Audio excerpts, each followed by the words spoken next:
Hola, queridos amigos, les damos la bienvenida a este su programa, No tengas Ahí. miedo.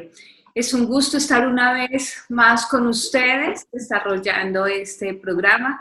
Y bueno, tenía una deuda pendiente, muchos me jalaron las orejas y bueno, bienvenidos todos sus comentarios, sus regaños, sus sugerencias, todo es bienvenido y lo acepto de corazón.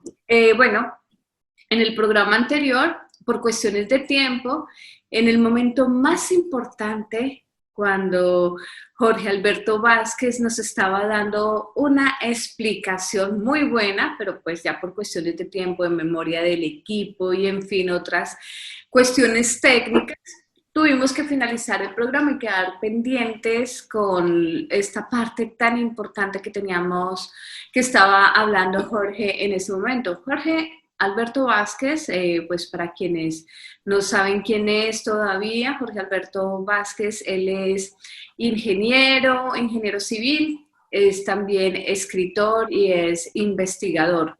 Ha escrito un libro muy importante. En algún momento del programa ya les vamos a hablar más acerca de este programa. Ojalá Jorge tenga un ejemplar que nos pueda llegar a mostrar durante el programa para que ustedes puedan conocer un poco más acerca de este libro. Bueno, de este libro fue hecho con base a una investigación realizada por él, una investigación bíblica, pero no solamente bíblica, sino también tiene que ver con las profecías marianas, profecías de la Virgen.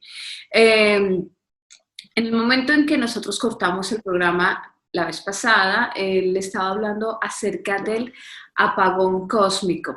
Así que este es nuestro tema de hoy. Vamos a finalizar la presentación acerca del apagón cósmico y también vamos a desarrollar tres preguntas muy importantes que nos hicieron nuestros seguidores a través de los comentarios en YouTube. Así que bienvenido Jorge, también Jorge esta vez nos acompaña nos está acompañando con su hermana María Cristina Vázquez. Ella pues nos colabora también a nivel logístico, a nivel de lectura en este programa. Así que bienvenido Jorge.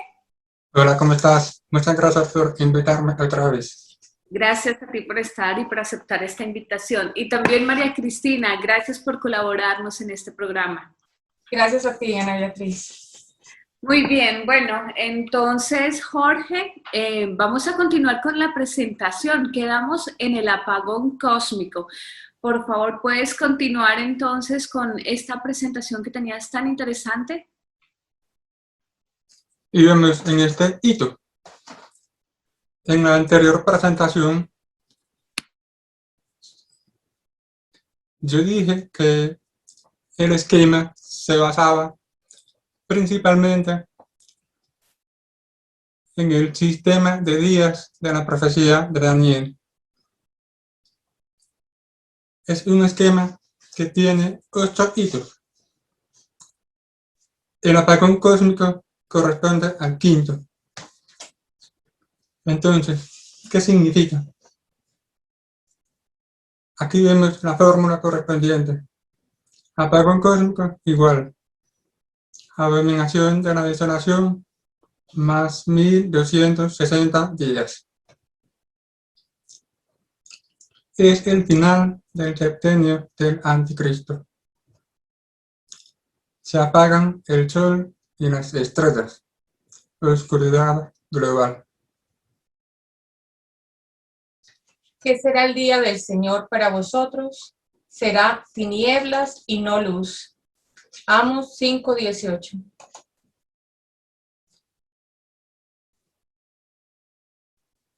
Fecha del apagón cósmico. Apagón igual abominación de la desolación más 1260 días. El apagón es igual al 17 de marzo de 2023 más 1260. Equivale al 28 de agosto de 2026 del calendario gregoriano, viernes. día de San Agustín de Hipona. Corresponde al 15 de Elul de 5786 del calendario hebreo.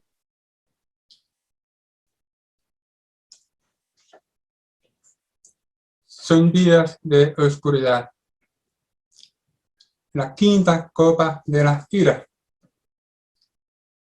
Inmediatamente después de la tribulación de aquellos días, el sol se oscurecerá y la luna no dará su resplandor, y las estrellas caerán del cielo y las potestades de los cielos se conmoverán.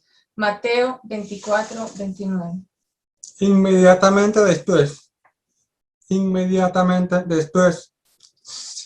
ocurre el apagón cósmico. Es como decir, Dios decreta que se le acaba el tiempo del anticristo para perseguir a la iglesia. Es como si Dios le dijera, se te acabó tu tiempo, ya no más.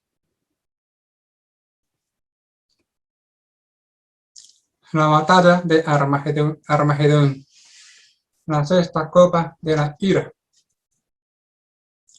Ocurrido el apagón cósmico, se prepara el reino del dragón, convocando a los reyes de todo el orbe, con el propósito de reunirlos para la batalla del gran día del Dios omnipotente. Apocalipsis 16:14. En la llanura de Megiddo, como vemos en la foto. Entre tanto, sería el sábado santo de la iglesia.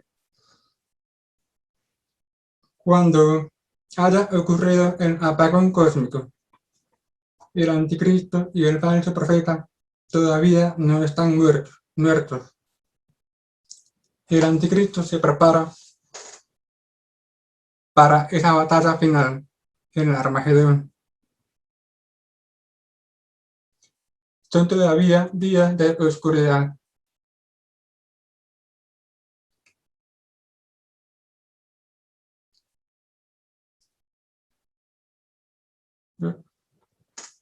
Parusía. En algún momento, desde el apagón cósmico, se percibe la alborada de la parusía, la señal del Hijo del Hombre. Es la hora del arrebatamiento de los elegidos por los ángeles de Dios. Luego el Señor desciende a la tierra para destruir el reino del dragón. Aquí, como pueden ver bien, no propuse ninguna fecha de la parusía, porque está escrito que no se sabe el día ni la hora, sino solamente el Padre. En algún momento ocurre la parusía, durante el apagón cósmico. El apagón cósmico es la señal más inmediata para nosotros darnos cuenta de que la venida del Señor es muy pronta. La parusía dura hasta los 1335 días, hasta el final, como vamos a entender mejor.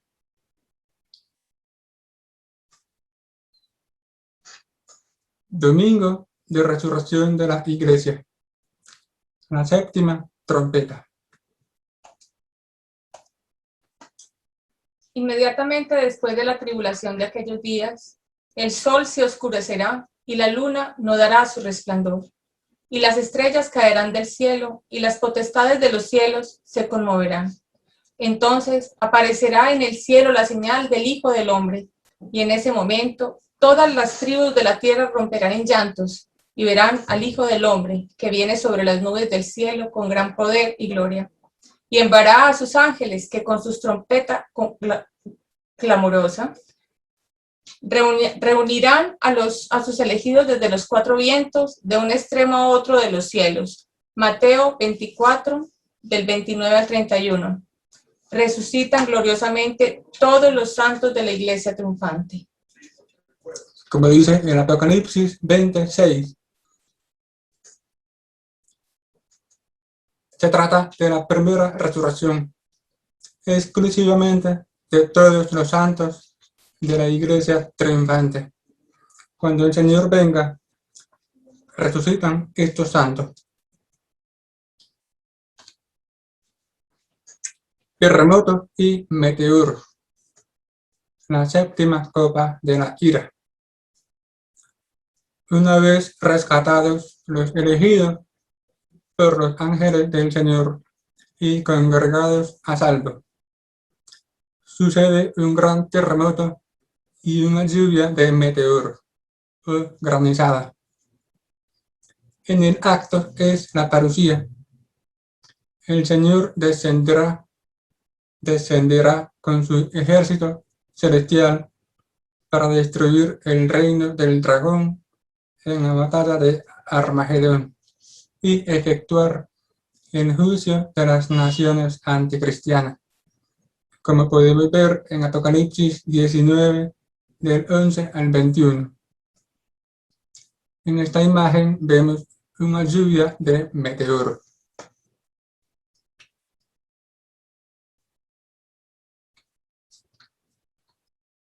$1290 días. Recordemos que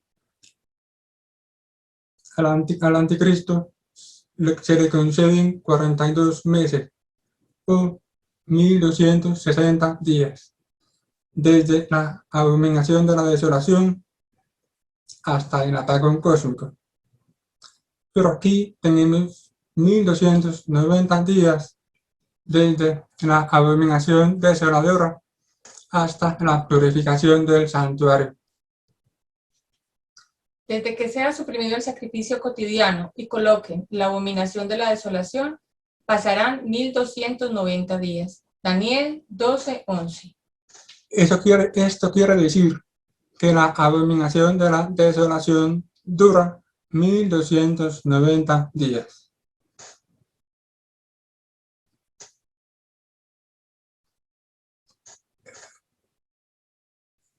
Un hito importante: purificación del santuario. La fórmula es purificación igual abominación más 1290. Hasta 2300 tardes y mañanas, y será purificado el santuario. Daniel 8:14. Esta cita de Daniel tiene relación con la abominación de la desolación. Implica que eso haya ocurrido. Entonces el Señor viene a purificar.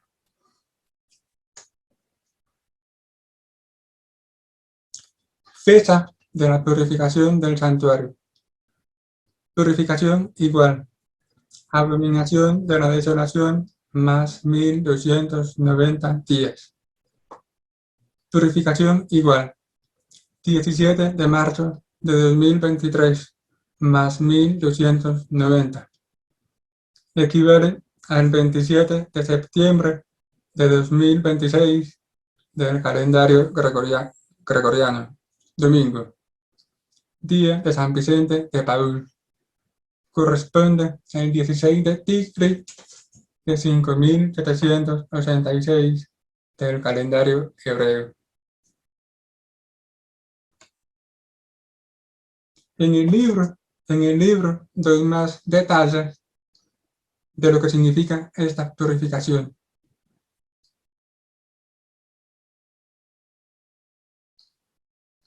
$1335 días.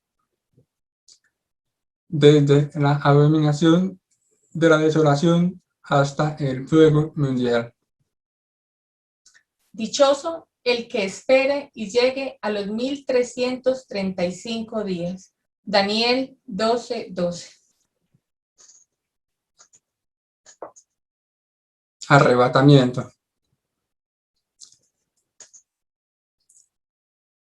Bienaventurado el fiel, paciente y vigilante, que sea del número de los elegidos y arrebatados por los ángeles de Cristo durante la parusía, para ver transformarse milagrosamente su cuerpo y llegar vivo a la Jerusalén celeste, preservándose de la inminente lluvia del fuego del cielo. Así como Lot huyó a tiempo de Sodoma de la mano de los dos ángeles, como se lee en el Génesis 19. Aquí vemos una imagen de Lot huyendo de Sodoma, una pintura de Benjamin West. El relato de Lot, a mi entender, es como una prefiguración de lo que puede suceder cuando el Señor haya venido a rescatarnos con la ayuda de los ángeles.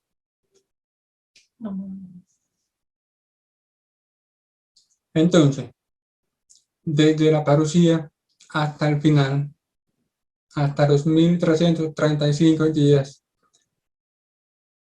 los cristianos, los que esperan a Jesús, tendrán tiempo de pedir ser del número de los rescatados, para que el Señor nos lleve y nos preserve del fuego.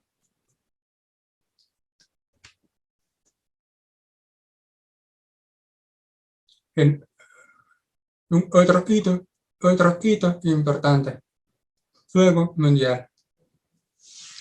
La fórmula es fuego igual a abominación de la desolación más 1335 días.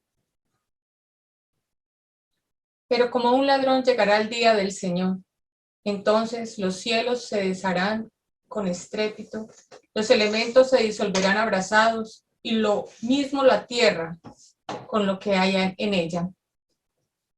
2 Pedro 3:10. Lo mismo sucedió en los días de Lot. Comían y bebían, compraban y vendían, plantaban y edificaban. Pero el día en que Lot salió de Sodoma, llovió del cielo fuego y azufre y los hizo perecer a todos. Del mismo modo, sucederá el día en que se manifieste el Hijo del Hombre. Lucas 17, del 28 al 30.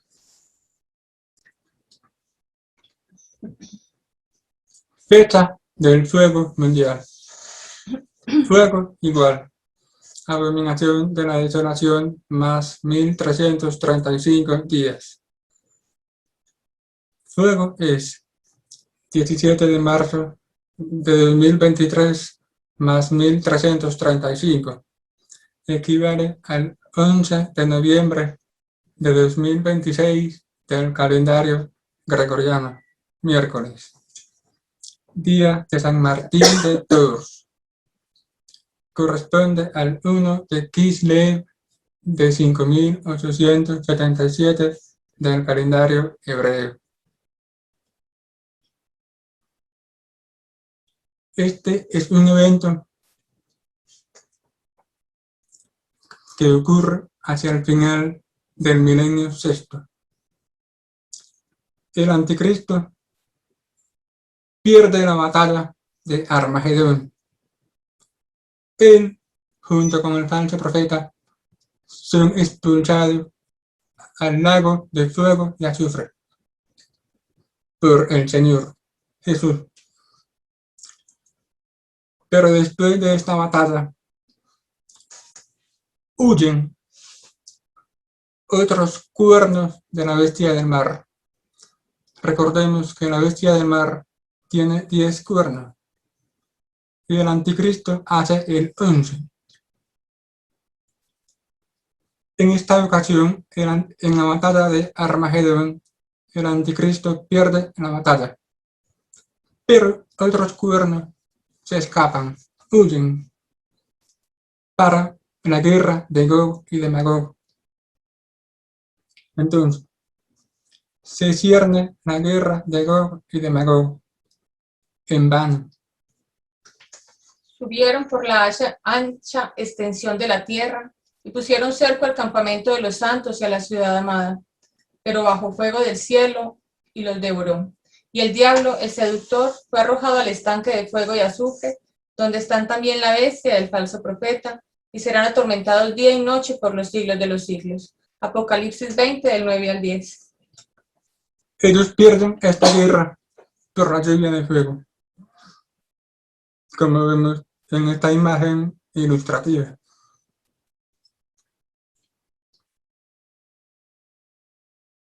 Reino milenario. Reino milenario. El último hito. Es el final del milenio sexto de la humanidad y el comienzo del séptimo. El reino milenario de Cristo en otro mundo, la Jerusalén celeste. Arrebatados los elegidos y preservados del fuego mundial. Así como dice San Pablo. Porque cuando la voz del arcángel y la trompeta de Dios den la señal, el Señor mismo descenderá del cielo y resucitarán en primer lugar los que murieron en Cristo. Después nosotros, los que vivamos, los que quedemos, seremos arrebatados a las nubes junto con ellos al encuentro del Señor en los aires, de modo que en adelante estaremos siempre con el Señor. Tesalonicenses del 4 del 16 al 17. 1 Tesalonicenses del 4.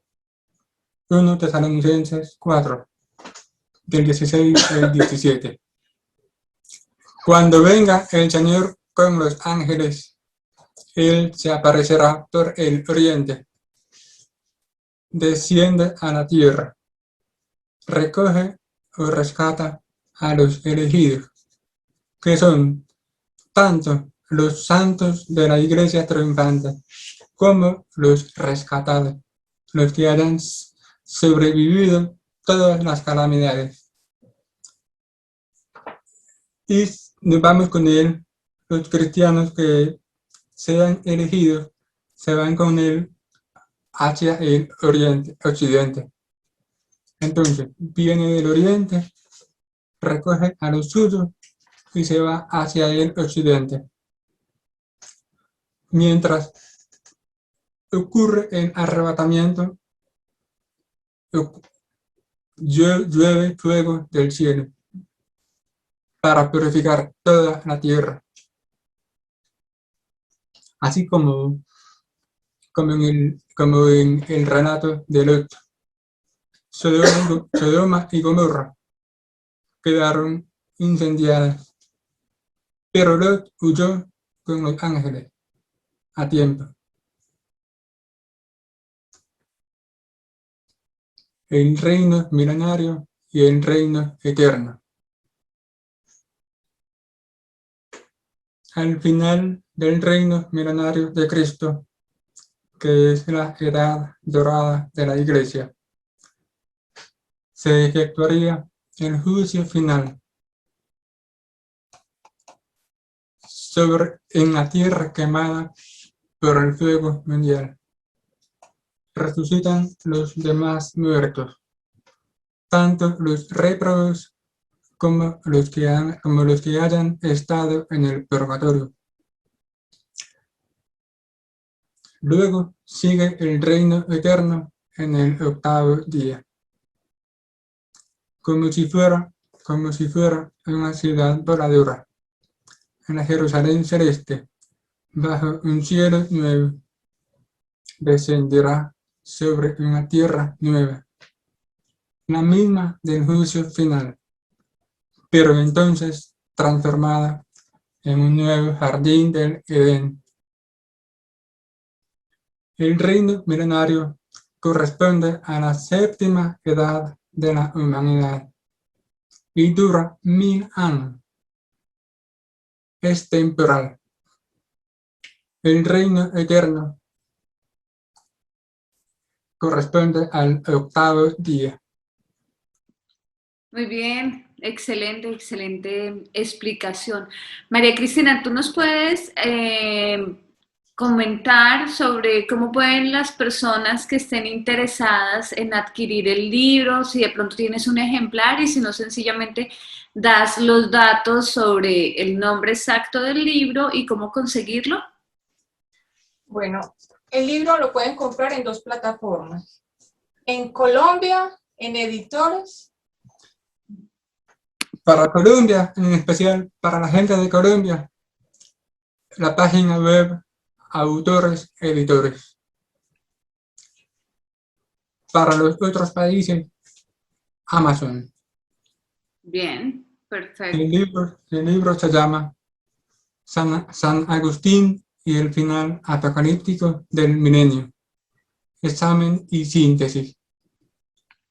Entonces, Jorge, según Osaeta, Osaeta nos referimos a Mauricio Osaeta, quien también es escritor, es investigador de profecías bíblicas y marianas. Él nos dice que tiene que darse primero el pacto para que empiece la semana 70. Según este exponente, el pacto se da a la mitad de la semana 70 de Daniel. Por otro lado, ese pacto entre las naciones se refiere al pacto con muchos que presentan aquí comenzando a la mitad de dicha semana. Primero que todo, no creo haber afirmado que el pacto se da a la mitad de la semana 70.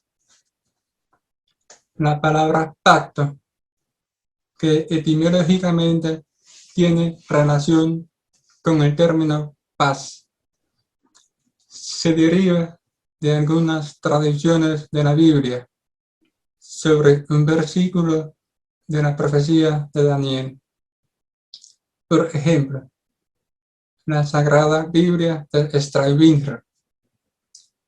Él confirmará el pacto con muchos durante una semana, y a la mitad de la semana hará cesar el sacrificio y la oblación. Daniel 9:27.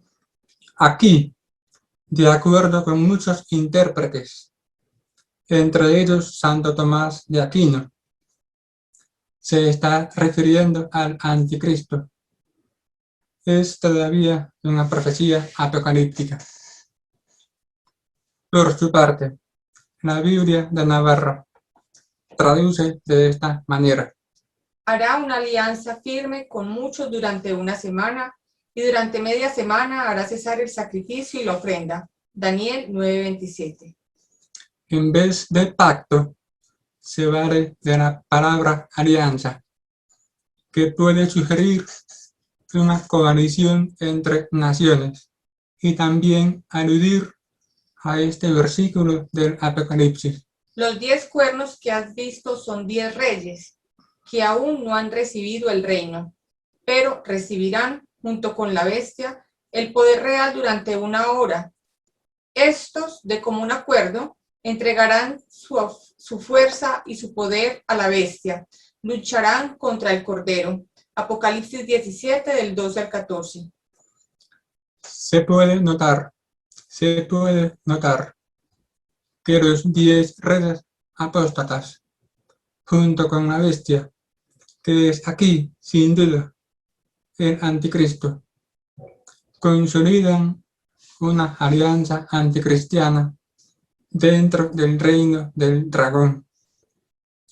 Llegado el momento, esta alianza política, económica y militar provocará, como argumento en mi libro, la abominación de la desolación a la mitad de la semana 70, es decir, la abolición forzosa de la Eucaristía oficialmente a nivel mundial, lo que es también aseverar, ya no más sacrificios de Cristo. Esto no impide, sin embargo, que haya Eucaristías clandestinas y también tradicionales. A mi parecer, se ha estado cumpliendo una profecía del segundo y último mensaje de Garabandal. A la Eucaristía cada vez se le da menos importancia. Así que la palabra pacto pudiera más bien tener el significado de alianza, pero también se puede interpretar a la luz de este versículo de San Pablo. Así pues, cuando clamen paz y seguridad, entonces de repente se precipitará sobre ellos la ruina, como los dolores de parto de la que está encinta, sin que puedan escapar. Tesalonicenses 5:3. 1 Tesalonicenses 5:3. Se trataría de la paz anticristiana. Se trataría de la paz anticristiana, mundana y falsa, sin el sentido sacrificial de Cristo. La paz política en medio de la apostasía y aún de la persecución. No es, por lo tanto, la verdadera paz de Cristo, quien no vino a traer la paz con el mundo diabólico, sino la espada de la verdad contra el pecado. La alianza, incluso en secreto, se forma ya desde el momento en que comienza la semana 70 de la profecía de Daniel, pues dura una semana entera, según leímos. Hará una alianza firme con muchos durante una semana. Daniel 9:27. Durante una semana, repito, que equivale a 3 tiempos y medio, o bien a 2 veces 1260 días, como se puede ver bien en la presentación del esquema de la profecía de Daniel. No es que la alianza se rompa a la mitad de la semana, porque se explicita que durará una semana. Estamos hablando del septenio del anticristo, quien desde el principio, de manera intrigante, pudiera estar actuando ocultamente, conforme al misterio de la iniquidad y el poder de las tinieblas, hasta que llegue, antes de la abominación de la desolación, el día de su manifestación pública. Es algo similar a la historia de Jesucristo. Inicialmente, él tuvo una vida oculta, hasta que, cumplidos los 30 años de edad, se manifestó públicamente. Muy bien. Vamos con la segunda pregunta de uno de nuestros seguidores y dice, ¿faltó ubicar cuándo ocurrirá la Tercera Guerra Mundial? Con respecto a declarar la transgresión, ¿sería por causa del mismo Papa o por algún integrante del clero? Según la Biblia, la transgresión se relaciona con nuestro comportamiento. Sería bueno especificar.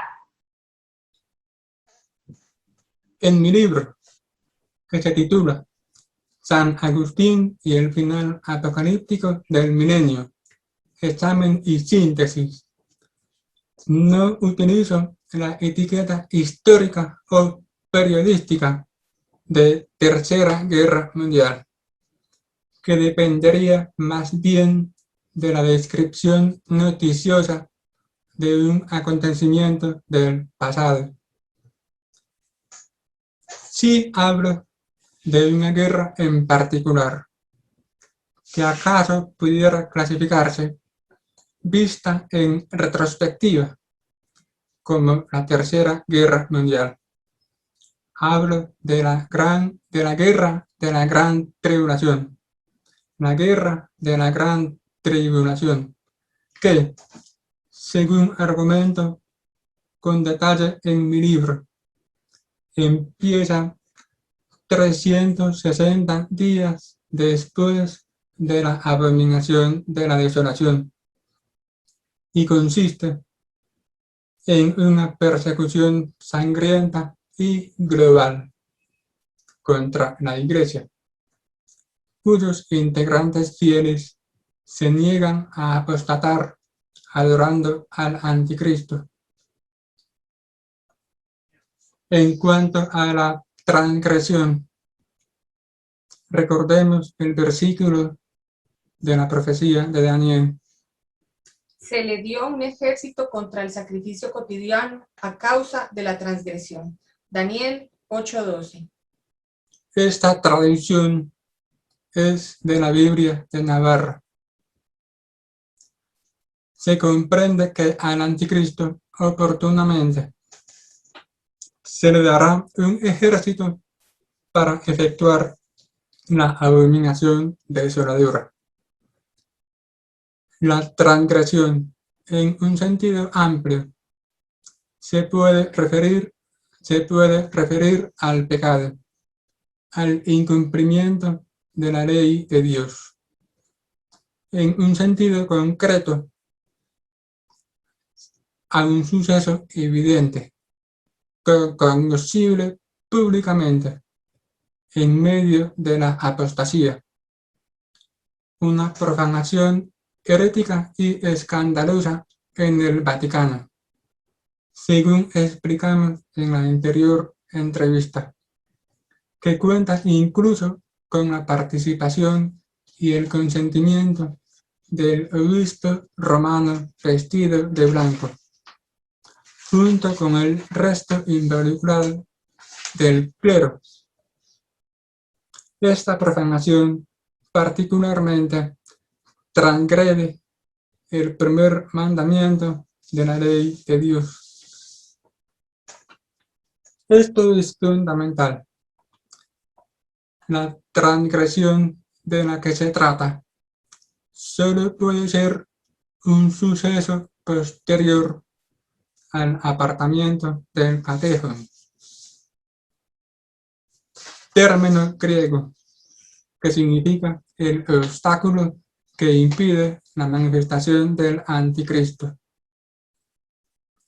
porque es justo en el día de la transgresión, como se desprende de mi libro, que la bestia sube del abismo. Aquí la bestia, sin duda, es el Anticristo. Es decir, una vez apartado el catéjon, el Anticristo posteriormente surge del abismo en el día de la transgresión. Ha habido profanaciones tremendas dentro del Vaticano. Por ejemplo, la que relata el padre jesuita Malachi Martín, como puede colegirse de su novela El último papa. Una misa negra, pero secreta, en la Capilla Paulina, el 29 de junio de 1963, para entronizar a Satanás, cuando no se había clausurado el Concilio Vaticano II. Sin embargo, en ese entonces todavía existía el catéjon, que no había sido apartado, el Papa Pablo VI. También podemos comentar sobre los encuentros ecuménicos de Asís, tan susceptibles de ser declarados heréticos. Pero todavía existía desde entonces el catéjon, que tampoco había sido apartado, el Papa Juan Pablo II.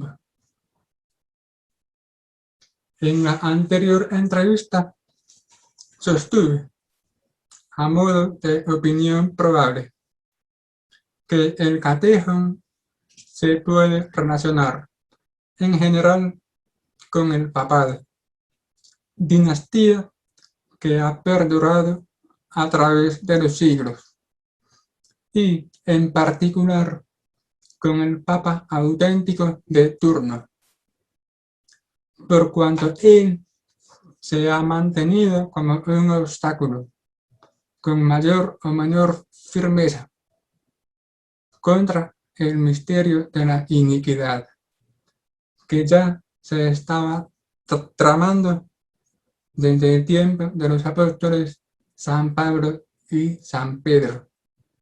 San Pablo y San Pedro, dos grandes testigos de la Iglesia que fueron perseguidos y llegaron a ser mártires.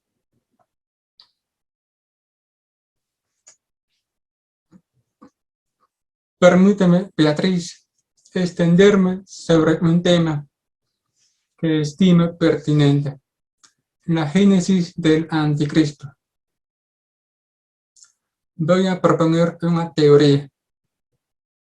Nadie está obligado a creerla, por la simple razón de que no es magisterio de la Iglesia, que sobre las profecías apocalípticas es más bien escueto, sino un razonamiento teológico personal. Un razonamiento teológico personal. Pero pensemos, según recitamos en el credo, Jesucristo vino al mundo por obra y gracia del Espíritu Santo y nació de la Santísima Virgen María.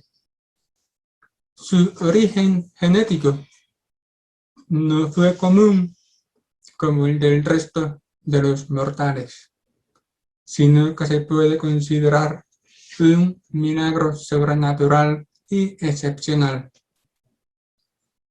Algún ateo diría que la forma de su manifestación sobre la tierra parece mitológica, incluso comparable con la ciencia ficción.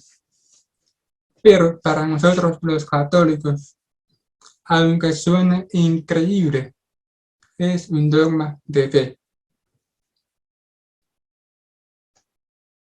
No creo que la venida del anticristo, por su parte, sea fruto del amor matrimonial y familiar entre un hombre y una mujer, de conformidad con el decreto de Dios que hallamos en el Génesis.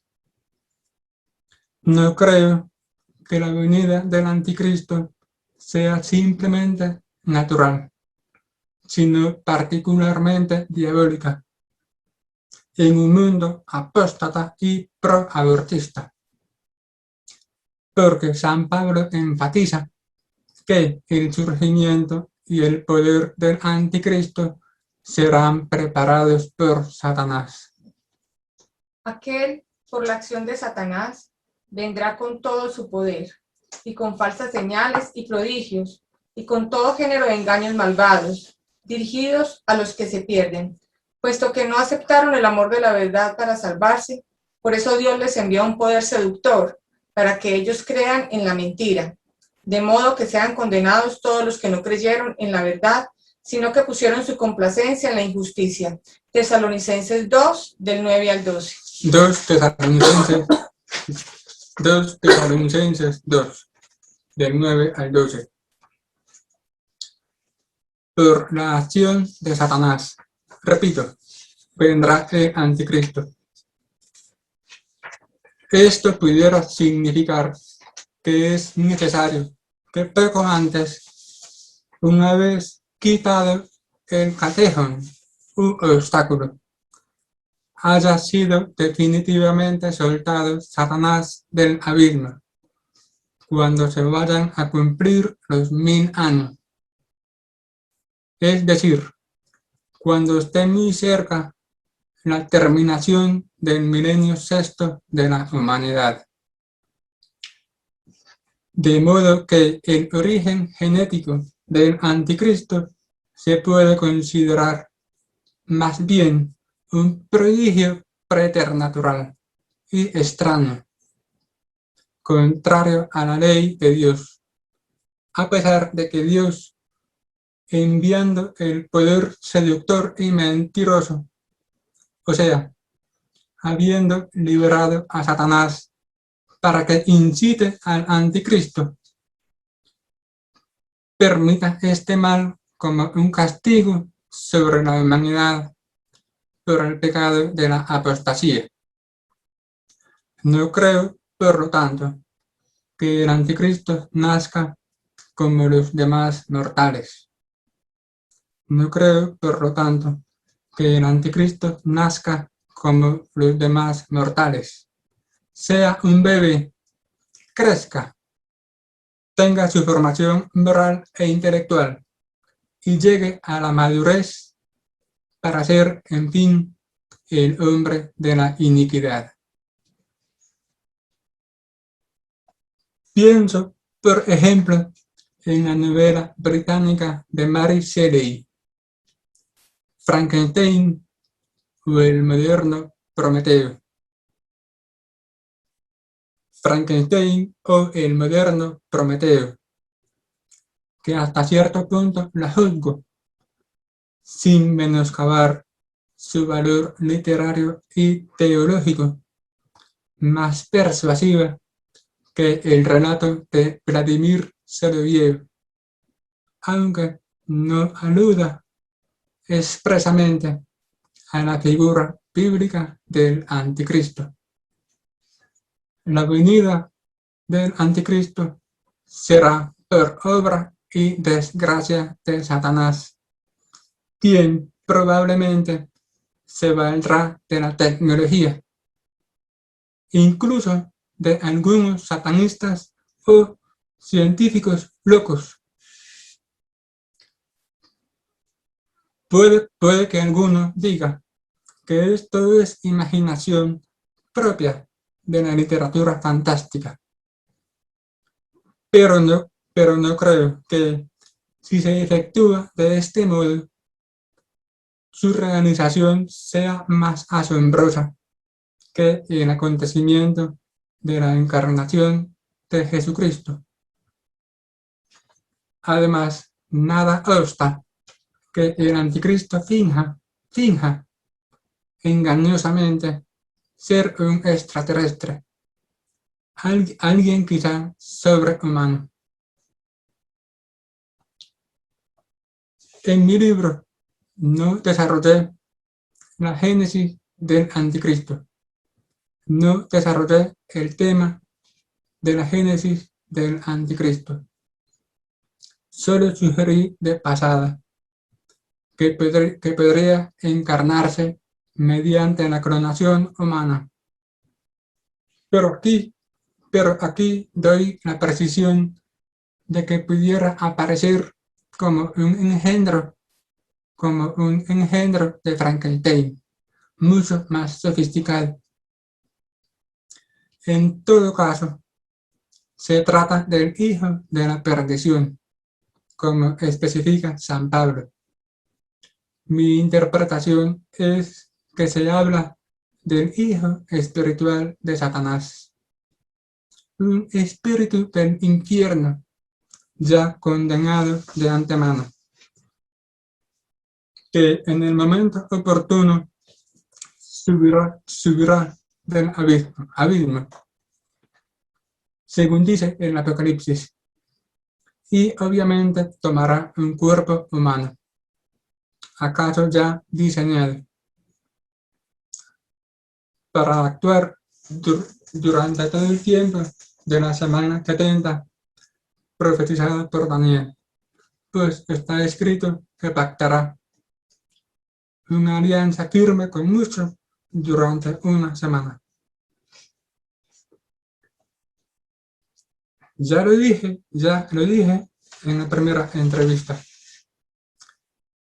pero reiteremos en qué puede consistir la bestia del mar, según el Apocalipsis.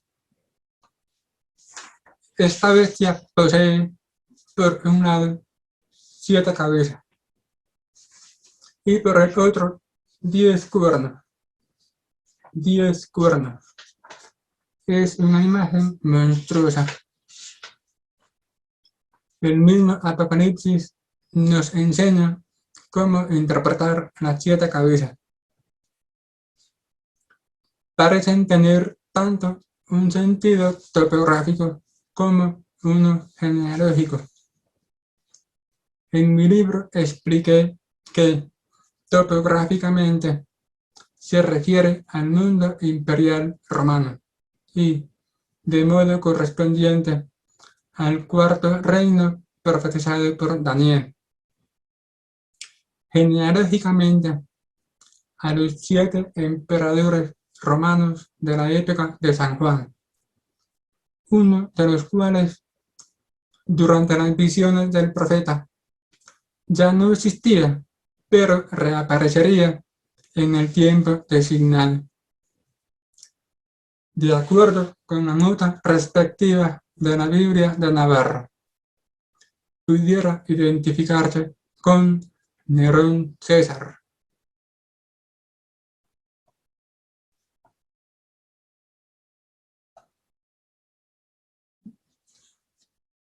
En cuanto a los 10 cuernos de la bestia del mar,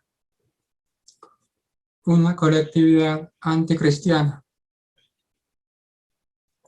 El mismo Apocalipsis da a entender que el anticristo, visto como un hombre individual, es el 11º cuerno, interpretación que también se desprende de la profecía de Daniel. Esto quiere decir que el hijo de la perdición es el último cuerno, que, entre los 10 cuernos de la bestia del mar, surge de los fragmentos de un mundo que se ha vuelto apóstata, la antigua extensión romana. No sobra indicar que la palabra cuerno significa el poder militar, lo que implica también el poder político y económico de un soberano.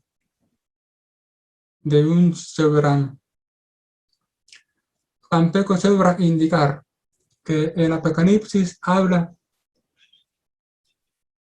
de 2 bestias que no son idénticas, la del mar y la de la tierra, puesto que la bestia de la tierra, que pertenece al ámbito religioso, sirve doctrinal y pastoralmente a la bestia del mar, que pertenece al ámbito político. Ambas bestias son, en cierto modo, anticristos, por negar que Jesús de Nazaret es el Cristo enviado por Dios Padre para la salvación del mundo. Además, el Apocalipsis evidencia la distinción entre 2 personas contemporáneas: el falso profeta, que es la bestia de la tierra, y el anticristo, o simplemente la bestia, que despunta de la bestia del mar, y ambos serán echados vivos al lago de fuego y azufre a causa de la parucía, como leímos en Apocalipsis 19:20. Si fuera cierto que Nerón César, una de las probables 7 cabezas de la bestia del mar, que en la época de San Juan ya no existía, pero que reaparecería. Si fuera cierto que Nerón César es la bestia que sube del abismo, convendría preguntarse en qué cuerpo se ha de manifestar su espíritu, que seguramente es infernal. Una versión de la historia dice que se suicidó con la ayuda de un sirviente, Epafrodito, quien le clavó un puñal en la garganta. San Agustín, en su obra La ciudad de Dios, recoge No obstante, otra versión de la historia, presuntamente legendaria. Este doctor, al comentar el asunto sobre el atejón, el obstáculo que impide la manifestación del anticristo, y sobre el misterio de la iniquidad, que ya estaba actuando desde el tiempo del apóstol San Pablo, escribe: Las palabras, esta impiedad escondida está ya en acción. Se referiría a Nerón, cuya conducta daba la impresión de anticristo. De ahí que no faltan quienes sospechan que él mismo resucitará y será el anticristo. Otros llegan a pensar que ni siquiera fue muerto, sino más bien secuestrado para dar la impresión de que fue asesinado, pero que vive escondido en la plenitud de la edad que tenía cuando se le creyó muerto, hasta que a su tiempo aparezca y sea restablecido en su trono. Pero me parece sobremanera extraña la pretensión de los que así opinan. La ciudad de Dios, libro 20, capítulo 19, párrafo 3. Desde luego, es extraña esta pretensión, pero tal vez no del todo desatinada. En mi concepto, considero más creíble la noticia de que Nerón se suicidó. No solo eso, su espíritu se condenó en el infierno. Su cuerpo no habría podido resucitar ni ser arrebatado al infierno, que es un lugar de muerte, no de vida. Tenemos además el caso bien documentado del exorcismo de la católica alemana Anneliese Michel, a quien poseyeron 6 espíritus malignos, entre ellos Nerón. Este es al menos un indicio de que Nerón no tenía entonces un cuerpo, era solamente un espíritu. Un espíritu. Si fuera pues cierto que Nerón, un espíritu del infierno, es la bestia apocalíptica que sube del abismo para ir después a su perdición eterna, que es el lago de fuego y azufre. Sería preciso que se encarne en un cuerpo humano previamente diseñado, a semejanza del monstruo de Frankenstein. Sabemos que Nerón, que había sido educado por Séneca, fue el primer gran perseguidor de los cristianos.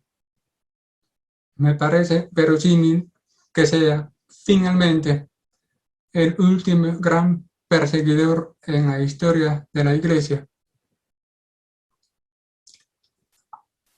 Aparte de las 7 cabezas de la bestia del mar, cuya interpretación nos da la clave en Apocalipsis. Otro versículo del mismo libro nos testimonia que el número de la bestia, 666, puede equivaler sin gran dificultad al nombre y el título hebreos de Nerón César, si se utiliza la gematría, lo que ya es un dato popular e incluso técnico. Por lo visto, el Apocalipsis ofrece 2 pasajes que confirman la identificación del mismo personaje.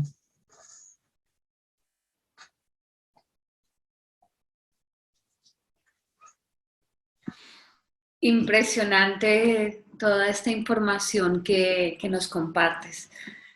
Estoy aterradísima porque es información totalmente nueva, pero muy, muy coherente y que obviamente nos acerca un poco más a descifrar cómo puede llegar a ser la venida del anticristo y en qué forma se manifestará, ¿no?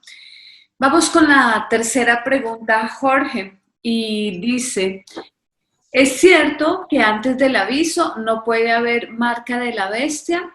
Lo digo por los que dicen que las inyecciones, ya saben a qué nos estamos refiriendo cuando hablamos de inyecciones, son esa marca. Espero que nos pueda aclarar. Muchas gracias. Es importante tener en consideración que la marca de la bestia es un instrumento cuya finalidad es promover obligatoriamente una acentuación de la apostasía. Es un instrumento de control marcial y de sujeción moral que implica adorar al anticristo. Pues leemos que el falso profeta hace que todos, pequeños y grandes, ricos y pobres, libres y siervos, reciban una marca en la mano derecha o en la frente, para que nadie pueda comprar o vender, sino que el que tenga la marca. El nombre de la bestia o el número de su nombre, Apocalipsis 13, del 16 al 17. Pero con la amenaza. Se le concedió infundir aliento a la imagen de la bestia, de modo que la imagen de la bestia hable y haga que todos cuantos no adoren la imagen de la bestia mueran. Apocalipsis 13, 15. Este instrumento no aparece de la nada, sin ningún antecedente histórico, sino que presupone el entorno complejo de la tecnología en un mundo anticristiano, casi totalmente dirigido por poderes que son, en el fondo, sometidos a Satanás, habiendo sido destronado Cristo prácticamente de la vida pública. No tenemos más rey que el César. Juan 19, 15. Asimismo, el anticristo, el César venidero, no sale de repente, como al azar, sino que le persisten de acuerdo con la Escritura, el contexto de la apostasía en la Iglesia y el apartamiento del catejón. Quisiera citar un fragmento de una declaración de 5 obispos publicada el 12 de diciembre de 2020, fiesta de la Virgen de Guadalupe, en la que afirman la ilicitud moral del uso de inyecciones hechas de células derivadas de fetos humanos abortados. Las inyecciones derivadas de las células de los niños no nacidos cruelmente asesinados son claramente de carácter apocalíptico y posiblemente presagien la marca de la bestia. Fue un texto polémico desde el enfoque teológico. No todos los eclesiásticos estuvieron de acuerdo, pues para algunos, que incluso alientan a ponerse las actuales inyecciones contra el virus, o suelen criticar las llamadas teorías de la conspiración. No hay ilicitud moral, sino que, según la necesidad, es algo permisible. No pocos eclesiásticos, por lo demás, son algo escépticos. No piensan o no se inclinan a creer que los tiempos presentes son apocalípticos, sino más bien borrascosos, comparables con los de la herejía arriana del siglo IV. de modo que dan la impresión de que la parucía está aún muy lejana, o, lo que es peor, no sucederá nunca. En mi opinión, si fuera admisible que las actuales inyecciones contra el virus presagian la marca de la bestia, no se identificarían con ella todavía. Serían a lo sumo una especie de preámbulo para poder comprar y vender. Efectivamente, hoy sabemos por los medios de comunicación dominantes que en algunos casos, que poco a poco pueden multiplicarse, sea para viajar, para el trabajo y el estudio, o para frecuentar lugares públicos y concurridos, a no ser que haya una oposición ciudadana masiva. Es necesario portar un certificado de la inyección, un pasaporte sanitario o, por lo menos, una prueba negativa del virus si no se ha inoculado la dosis farmacéutica. Después de todo, que la decisión de inyectarse no sea motivada por el miedo ni por el conformismo. Opino que tales inyecciones, aunque la puedan presagiar, no son propiamente la marca de la bestia, porque es preciso que se hayan manifestado el anticristo y el falso profeta. Hay además otra razón negativa. Se aplican en el antebrazo, mientras que lo otro, así como describe el Apocalipsis, se localiza en la mano o en la frente. La marca de la bestia, en fin, contextualizada para los tiempos apocalípticos, puede ser un instrumento tecnológico, probablemente un chip en la mano o en la frente, que implica sumisión voluntaria al sistema político y económico anticristiano mundial y, sobre todo, adoración al anticristo, incluso con la persuasión o la coerción del falso profeta. En otras palabras, la marca de la bestia se hace patente cuando ya se hayan aparecido como reinantes el anticristo y el falso profeta. A pesar de que sea tan obvia, tal como lo indica literalmente el Apocalipsis, es posible que muchos, atemorizados de no poder comprar ni vender y sumergidos en las cosas de este mundo, no se hayan precavido con el libro profético o no le den importancia. Sin embargo, cabe la inquietante sospecha de que en el futuro, tal vez no muy lejano, nadie pueda comprar ni vender si en los registros del sistema de vigilancia estatal no reporta haberse puesto las actuales inyecciones, aunque algunas, presumiblemente, no tengan nada que ver con líneas celulares de fetos abortados. Si esto fuera cierto, las mismas inyecciones, cuyos ingredientes o mecanismos de protección antiviral han resultado ser objeto de controversias científicas y de polarización,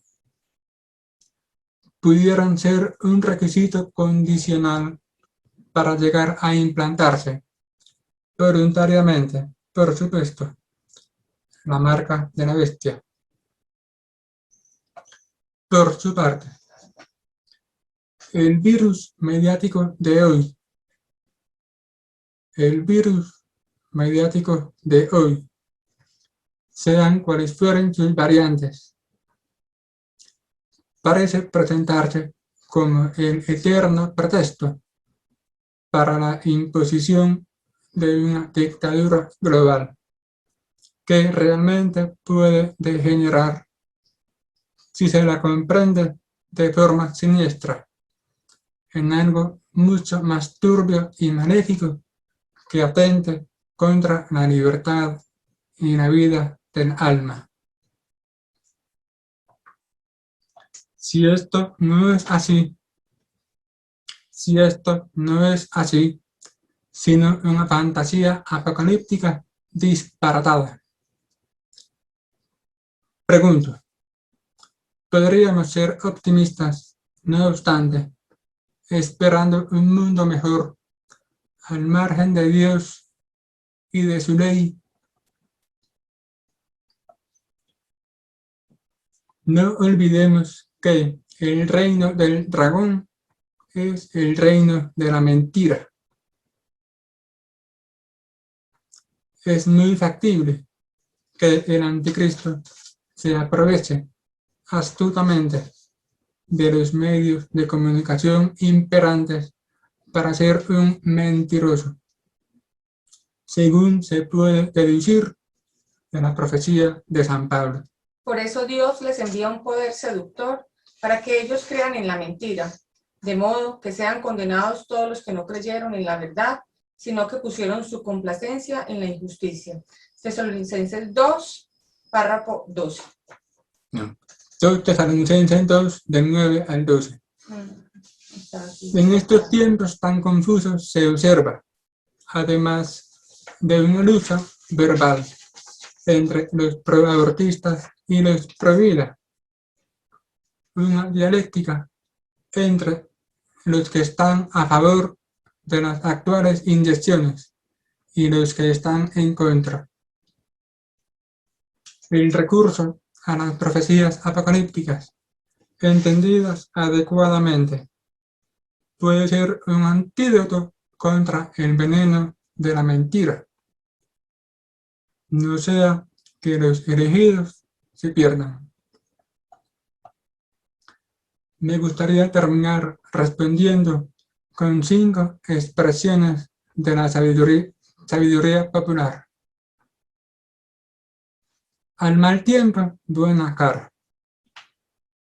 Entre la espada y la pared.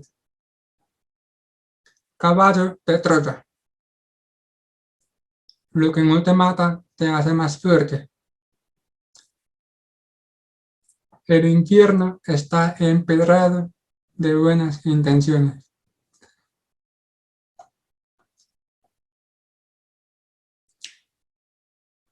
Si desean saber más pormenores de mi libro, los invito a la lectura, los invito a su lectura como fuente de consulta y también como posible orientación para el final de los tiempos, si en realidad estamos en ellos.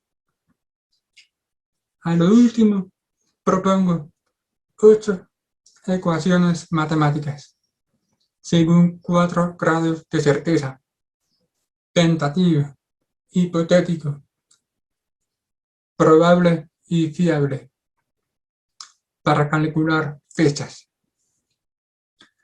Dado el sistema de días de la profecía de Daniel y además del Apocalipsis, yo considero las ecuaciones como correctas y válidas para señalar los acontecimientos proféticos relevantes, pero las dejo a la valoración de los teólogos.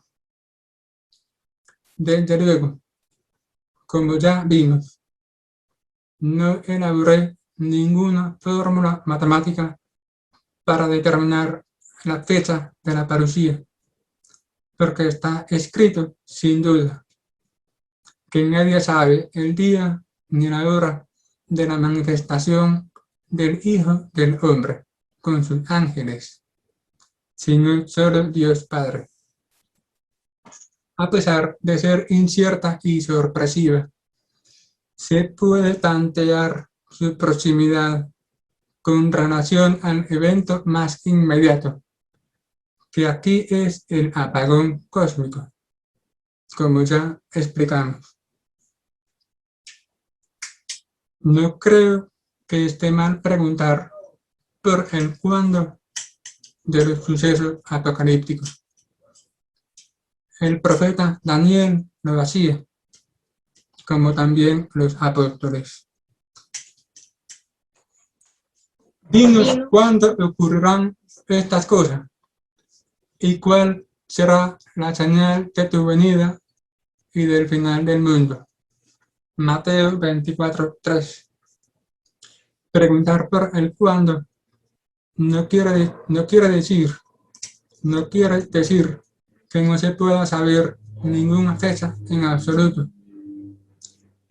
La profecía de Daniel nos da unos números exactos de días, así como el Apocalipsis. Conocemos, sin embargo, una restricción especial. No podemos saber la fecha de la parucía, pero sí creo que podemos acertar en otras fechas cercanas y correlativas. Bueno, pues muy interesante todo lo que nos has compartido en este programa, Jorge. Gracias por aceptar esta invitación a este programa, No Tengas Miedo. A las personas que han seguido este programa les pedimos que nos colaboren haciendo su suscripción, dándole un like y compartiendo también este programa para que pues más personas puedan aprovechar y puedan conocer esta información tan importante y que pues es necesario que todos sepamos lo que está sucediendo y lo que está por suceder. Así que les agradecemos si comparten este programa.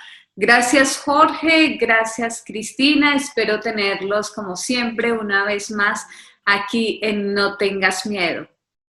Muchas gracias por la invitación y que Dios bendiga tu canal. Estamos atentos, Ana Beatriz. Dios los bendiga a todos. Amén. También ustedes los queremos mucho. Que Dios los bendiga y, bueno, muy pendientes de nuestro próximo programa. Bueno, hasta luego y gracias. Apoya este canal y contribuye a la evangelización. Ayúdanos con tu donación y trabajemos juntos por la salvación de las almas. Informes en notengasmiedo2020@gmail.com.